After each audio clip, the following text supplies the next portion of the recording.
हमारे north eastern region के बहुत सारे इलाके में जो है नॉर्मल से थोड़ी कम बारिश होने की संभावना है और 1.5 डिग्री सेल्सियस से ऊपर ऑलरेडी जा चुका है। नॉर्मल से करीब 20% कम बारिश हुआ। আমার সৈতে বতৰ বিজ্ঞানী संजय ओनिल शाह जी আছে। Welcome to our programme.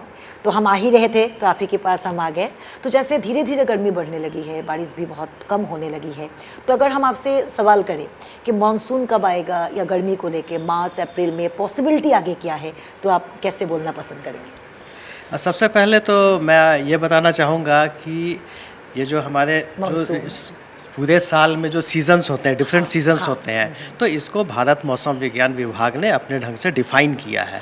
तो अगर सबसे पहले हम स्टार्ट करें जनवरी से, तो जनवरी फरवरी जो होता है महीना, ये विंटर का होता है। फिर मार्च अप्रैल मई का महीना होता है प्री मानसून।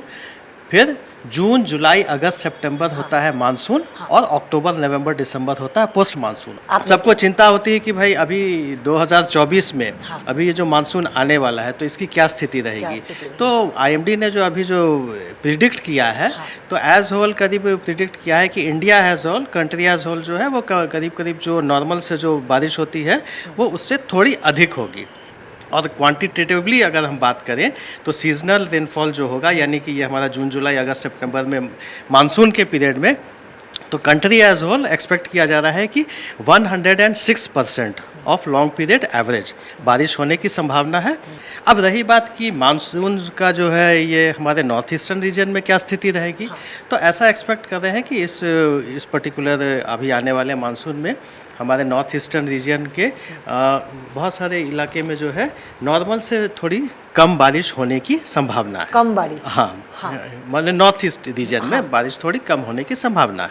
और अब ये हम लोग सोचते हैं कि भाई अब जो मानसून जो था ये असम में क्या स्थिति थी पिछले साल, तो पिछले साल ऑन एन एवरेज ये जो हम लोग जो हमारे पास जो आंकड़े हैं उसमें असम में 1474.9 मिलीमीटर जो है ये नॉर्मल रेनफॉल, मानसून की रेनफॉल होनी चाहिए।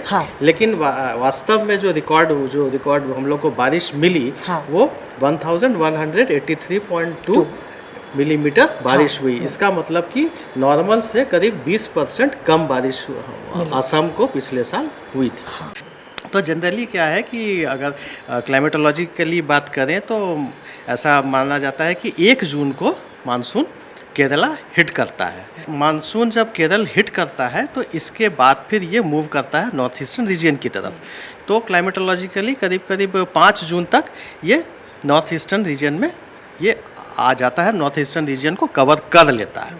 अब रहा कि टेम्परेचर की बात, कि टेम्परेचर की क्या स्थिति है, तो मेरे पास जो आंकड़े उपलब्ध हैं इसके हिसाब से मैं आपको बताऊं 2024 में ये गुवाहाटी में जो है मैक्सिमम टेम्परेचर कितना रिकॉर्ड हुआ। तो अभी ये जो मार्च का जो महीना था तो 17 मार्च 2024 को गुवाहाटी में maximum temperature 34.6 degree Celsius record हुआ।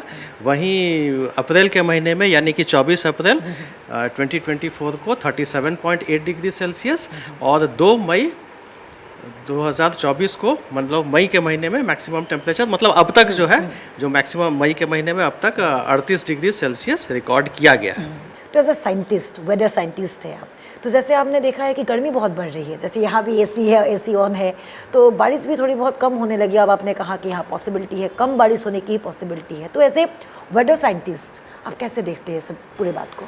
देखिए ऐसा देखा जाए तो प्री इंडस्ट्रियल एज से लेकर के करीब करीब आज तक जो पृथ्वी का जो तापमान है, ग्लोबल मीन टेम्परेचर जो है वो तकरीबन 1.5 डिग्री सेल्सियस से ऊपर ऑलरेडी जा चुका है।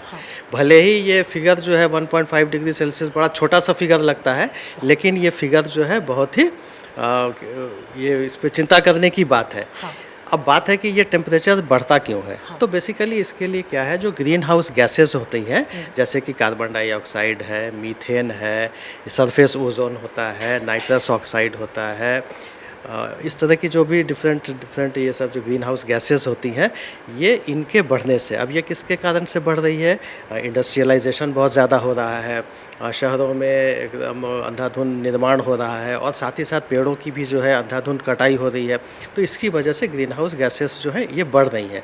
इनके बढ़ने से क्या होता है कि टेम्परेचर जो है बढ़ रहा है। अच्छा, साथ ही साथ ये जो हमारे जो पेड़ जो होते हैं, पेड़ पेड़ क्या करते हैं कि ये हीट सिंक का काम करते हैं, यानी कार्बन डाइऑक्साइड को अवशोषित करेंगे उनको। अब लेकिन क्या है कि अब कार्बन डाइऑक्साइड तो बढ़ रहा है, लेकिन पेड़ों की संख्या घट रही है। तो इसके चलते क्या होगा कि ओवरऑल तो आपको ये ग्रीन हाउस गैस बढ़ रही है। अब ग्रीन हाउस गैस बढ़ेगा तो टेम्परेचर डेफिनेटली बढ़ेगा। तो ये तो एक बहुत प्रॉब्लम है। अच्छा, और भी क्या है कि अब ये टेम्परेचर बढ़ने से होगा क्या? हार्डली अभी हम लोग कह रहे हैं कि 1.5 डिग्री सेल्सियस बढ़ गया, लेकिन इसके बहुत सारे कॉन्सिक्वेंसेस हैं, जो कि जैसे हम लोग जैसे टेम्परेचर के बढ़ने से क्या होगा, जो ग्लेशियर्स हैं, ग्लेशियर्स पिघलने लगेंगे और पिघल ही रहे हैं। हाँ, इनके पिघलने से क्या होता है कि जो सी लेवल है वो धीरे धीरे बढ़ रहा है। सी लेवल जब बढ़ेगा तब इसकी वजह से क्या होगा, जो हमारा जो कोस्टल रीजियंस है ये डूबना शुरू हो जाएगा। तो हमारे जो रहने की जगह है वो कम होने लगेगी, हमारी कृषि है वो प्रभावित होगी। पूरा जो हमारे जो बहुत सारे सुनने में भी आप लोग सुन रहे होंगे कि बहुत सारे जो द्वीप है आने वाले समय में शायद विलुप्त ही हो जाएंगे, रहेंगे ही नहीं, है ना। बहुत सारे पशु पक्षी हैं वो शायद अपनी जगह से माइग्रेट कर जाएं, या ऐसा भी हो सकता है कि कुछ विलुप्त ही हो जाएं। तो इस तरह की बहुत सारी चीज़ें हैं। इसके अलावा बहुत सारे एक्सट्रीम वेदर इवेंट्स जो हम लोग आजकल देख रहे हैं, साइक्लोन्स जो है इनके बहुत ज़्यादा साइक्लोन्स आने लगे हैं, इंटेंसिटी इसकी बढ़ गई है, गर्मी ज़्यादा पड़ने लगी है, कहीं पे भी एकाएक बहुत ज़्यादा बारिश हो रही है। तो पूरा जो सिस्टम है वो कुछ अजीब सा जैसा हो गया है। तो ये, हाँ, तो ये सब जो है इसकी वजह से इस तरह का हो रहा है।